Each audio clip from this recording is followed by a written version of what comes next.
बच्चों जरा ठहर कर सुनना, आज मैं तुम्हें पढ़ाई के लिए नहीं बुला रहा हूँ, आज मैं तुम्हें जगाने आया हूँ।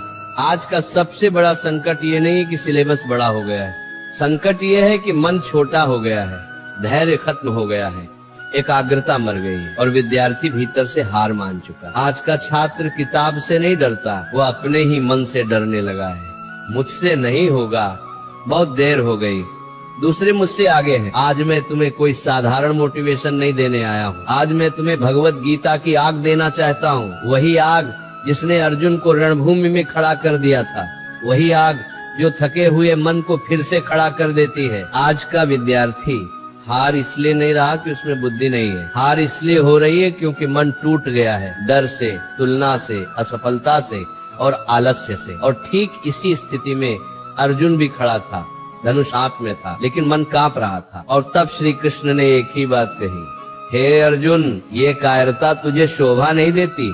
बच्चों, यह श्लोक सिर्फ युद्ध के लिए नहीं था, यह हर उस विद्यार्थी के लिए है जो किताब देखकर घबरा जाता है, जो रिजल्ट से डरता है, जो कहता है मुझसे नहीं होगा। डर तुम्हारा नहीं है, मन का भ्रम है। गीता कहती है, हे आत्मा, तू न जन्म लेती है न मरती है। बच्चों, जब आत्मा अमर है तो डर किस बात का, फेल होने का, लोग क्या कहेंगे, समय निकल गया इसका। आज हर विद्यार्थी डर में जी रहा है, डर रिजल्ट का, डर भविष्य का, डर माता पिता का। लेकिन गीता कहती है डर अज्ञान से पैदा होता है। जब तुम पढ़ते नहीं हो तब डरते हो, और जब डरते हो तब पढ़ नहीं पाते। इस चक्र को तोड़ना है। गीता कहती है डर से भागो मत, डर के सामने खड़े हो जाओ, किताब खोलो, डर अपने आप भाग जाएगा। कर्म करो, फल छोड़ दो। बच्चों, यही वह सूत्र है जिसने लाखों जीवन बदले हैं। तुम्हारा अधिकार केवल कर्म पर है, फल पर नहीं। आज का विद्यार्थी पढ़ते समय भी रिजल्ट सोचता है, इतना पढ़कर भी क्या होगा। यही सोच पढ़ाई को मार देती है। हमारी मानो तो पढ़ाई पूजा है, रिजल्ट प्रसाद है। जो पूजा करते समय प्रसाद की चिंता करता है, उसकी पूजा कभी पूरी नहीं होती। 2026 में ये नियम बना लो, मैं रोज पढ़ूंगा, चाहे मन करे या न करे, फल भगवान पर छोड़ दूंगा। आलस्य महाशत्रु है। गीता कहती है कोई भी व्यक्ति एक क्षण भी बिना कर्म के नहीं रह सकता। बच्चों, आलस्य ये नहीं कहता कि काम मत करो, आलस्य कहता है कल कर लेना, और यही कल जीवन खा जाता है। हमारी मानो तो जो आज टालता है वह कल रोता है। अगर मन नहीं कर रहा तभी पढ़ो, क्योंकि मन को साधने का यही समय है। मन को मित्र बनाओ। गीता स्पष्ट कहती है मनुष्य स्वयं अपना मित्र भी है और शत्रु भी। बच्चों, अगर मन कहे छोड़ दे तो तुम कहो बैठ पढ़ेंगे। यही साधना है, यही ब्रह्मचर्य है, यही छात्र धर्म है। आज जो मन को वश में कर लेगा वही इतिहास बनाएगा। तुलना छोड़ो, स्वधर्म पकड़ो।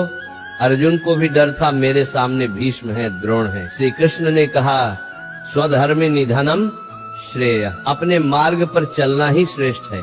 बच्चों, तुम किसी और की कॉपी नहीं हो, तुम्हारा संघर्ष अलग है, तुम्हारी गति अलग है। दूसरों से नहीं, अपने कल से जीतने की तैयारी करो।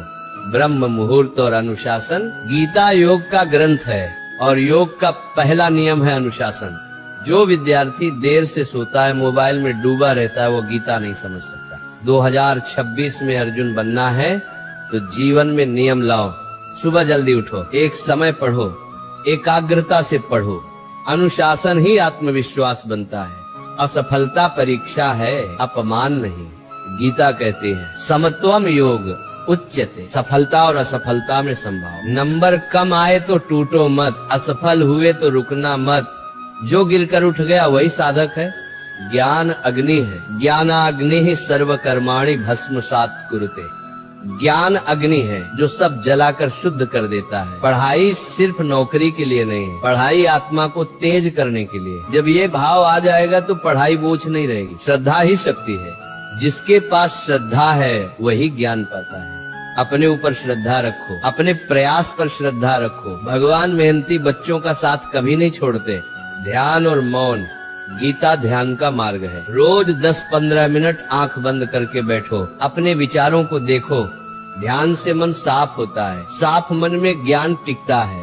बच्चों, अब मैं आखिर बात कहता हूँ। अगर आज तुमने गीता की इस पुकार को नहीं सुना तो कल जीवन तुम्हें जोर से पुकारेगा। याद रखना, तुम्हारा जन्म साधारण नहीं है। तुम्हारे भीतर अर्जुन बैठा है। बस एक श्री कृष्ण चाहिए और वह श्री कृष्ण तुम्हारा विवेक है। आज किताब खोलो, आज आलस्य तोड़ो, आज मन को झुका दो और फिर देखना 2026 तुम्हारे जीवन का युद्ध नहीं, विजय पर्व बन जाएगा। भगवान श्री कृष्ण तुम्हें शक्ति दें, बुद्धि दें और अडिग मन दें।